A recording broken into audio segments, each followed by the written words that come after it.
हाल ही में भारत और संयुक्त अरब अमीरात ने किस क्षेत्र में आपसी सहयोग बढ़ाने के उद्देश्य से समझौता ज्ञापन पर हस्ताक्षर किए?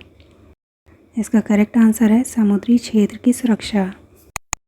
हाल ही में भारत और संयुक्त अरब अमीरात ने समुद्री सुरक्षा और संरक्षा के क्षेत्र में आपसी सहयोग बढ़ाने के उद्देश्य से समझौता ज्ञापन पर हस्ताक्षर किए। यह समझौता द्विपक्षीय समुद्री सहयोग बढ़ाने की दिशा में एक महत्वपूर्ण कदम है। यह समझौता नई दिल्ली में भारतीय तटरक्षक बल और संयुक्त अरब अमीरात तटरक्षक समूह के बीच हुआ।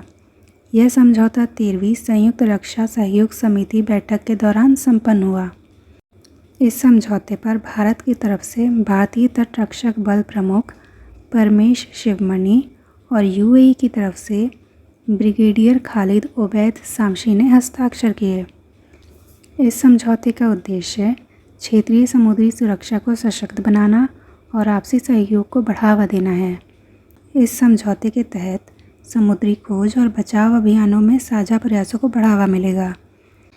इसके अलावा अंतर्राष्ट्रीय समुद्री अपराधों जैसे समुद्री डकैती, तस्करी, अवैध मछली पकड़ने और पारिस्थितिकी खतरों से निपटने में मदद मिलेगी।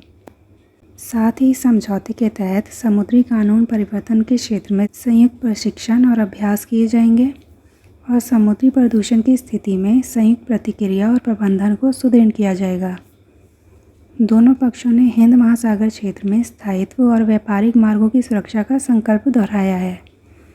इस समझौते से हिंद महासागर और अरब सागर क्षेत्र में रणनीतिक सहयोग को नई दिशा मिलेगी।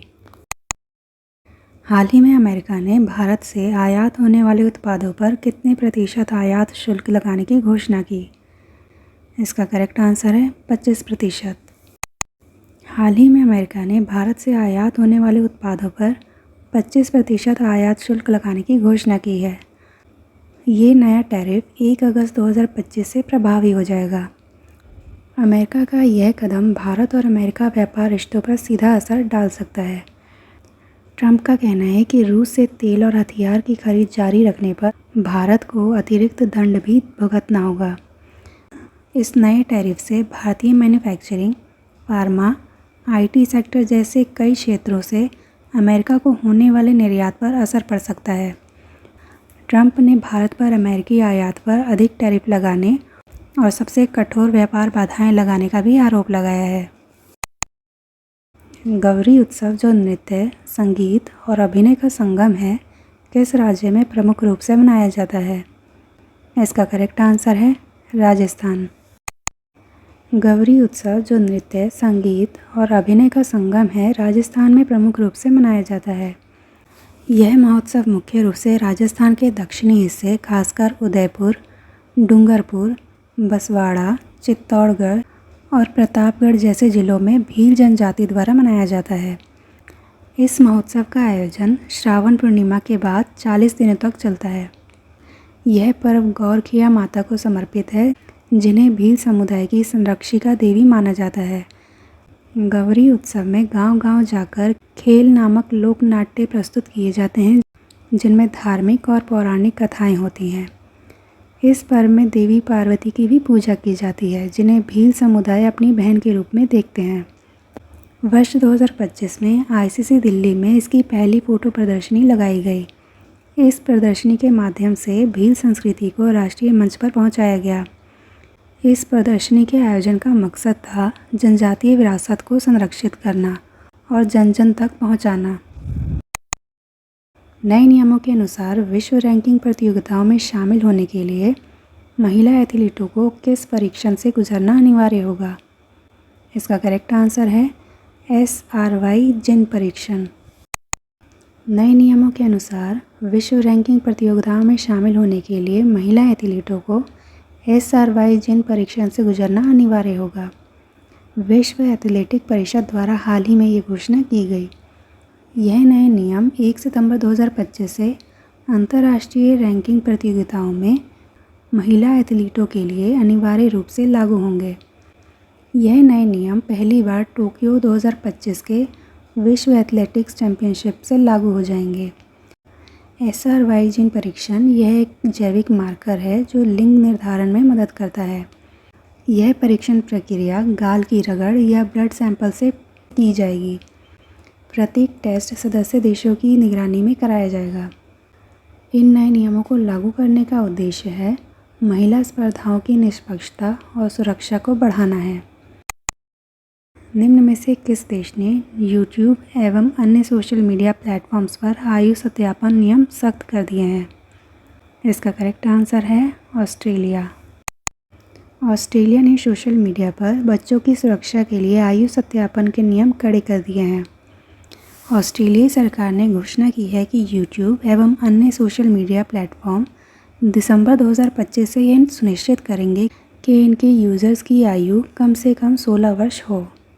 यह कानून यूट्यूब के अलावा फेसबुक, इंस्टाग्राम, टिकटॉक, स्नैपचैट और ट्विटर जैसे प्लेटफॉर्म पर लागू होगा। नियमों के उल्लंघन पर कंपनियों को 50 मिलियन ऑस्ट्रेलियाई डॉलर तक जुर्माना देना होगा। सरकार ने इन प्लेटफॉर्म्स को 16 साल से कम उम्र के बच्चों के अकाउंट बंद करने की जिम्मेदारी दी है। हालांकि यूट्यूब किड्स को इन नए नियमों से छूट दी गई है। आयु संबंधी यह निर्णय ई सेफ्टी कमीशन के सर्वे पर आधारित है, जिसमें यह पाया गया कि 37% बच्चों ने यूट्यूब पर हानिकारक कंटेंट देखा था। हाल ही में किस टाइगर रिजर्व ने भारत में बाघों की सघनता के मामले में तीसरा स्थान प्राप्त किया है? इसका करेक्ट आंसर है काजीरंगा टाइगर रिजर्व। हाल ही में काजीरंगा टाइगर रिजर्व ने भारत में बाघों की सघनता के मामले में तीसरा स्थान प्राप्त किया है। काजीरंगा टाइगर रिजर्व 18.65 बाघ प्रति 100 वर्ग किलोमीटर के घनत्व के साथ यह बांदीपुर और कॉर्बेट के बाद तीसरे स्थान पर है। इस रिजर्व का पहला बाघ सर्वेक्षण 1997 में हुआ था और तब बाघों की कुल संख्या 80 दर्ज की गई थी।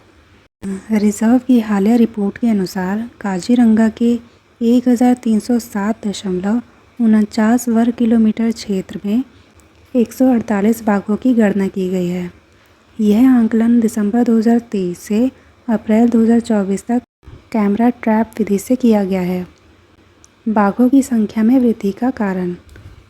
विश्वनाथ वन्यजीव डिवीज़न में पहली बार यह सर्वेक्षण किया गया, जहां 27 नए बाघ दर्ज हुए। वहीं पूर्वी असम डिवीज़न में बाघों की संख्या 2022 में 104 हुआ करती थी, जो अब बढ़कर 115 हो गई है। नगाँव डिवीज़न में बाघों की संख्या स्थिर है, यानी यहाँ अभी भी 6 बाघ हैं। यानी कुल मिलाकर 148 वयस्क बाघों की पहचान की गई है, जिनमें 83 मादा, 55 नर और 10 अज्ञात लिंग के हैं। काजीरंगा टाइगर रिजर्व यह उत्तर पूर्व भारत की ब्रह्मपुत्र घाटी के क्षेत्र में स्थित है। इसका विस्तार ब्रह्मपुत्र नदी के बाढ़ से प्रभावित मैदानों में फैला हुआ है। यहाँ की मिट्टी जलोढ़ प्रकृति की है, जो नदी द्वारा जमा की गई है। यह रिजर्व राजीव गांधी ओरंग राष्ट्रीय उद्यान और नामेरी टाइगर रिजर्व से भौगोलिक रूप से जुड़ा हुआ है। काजीरंगा रिजर्व में केवल बाघों की सुरक्षा ही नहीं, बल्कि उनके आवास क्षेत्रों को भी सुरक्षित और विस्तृत किया जाता है। बुरहाचा, पोरी और लाओ खोआ अभयारण्यों को शामिल कर इस रिजर्व में 200 वर्ग किलोमीटर क्षेत्र को जोड़ा गया है। इसके अलावा अतिक्रमण मुक्त क्षेत्र विकसित कर इसे एक स्थायी वन्यजीव संरक्षण मॉडल के रूप में भी प्रस्तुत किया गया है। बाघ संरक्षण के मामले में असम की यह पहल राष्ट्रीय स्तर पर अनुकरणीय मानी जा रही है। भारत में बुद्ध धर्म से जुड़े पवित्र अवशेष हाल ही में 127 वर्षों बाद लौटाए गए। ये 1898 में किस उत्तर भारतीय गांव में खोजे गए थे?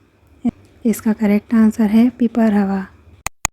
भारत में बुद्ध धर्म से जुड़े पवित्र अवशेष हाल ही में 127 वर्षों बाद लौटाए गए। ये 1898 में उत्तर प्रदेश के सिद्धार्थनगर जिले के पिपरवा गांव से खोजे गए थे।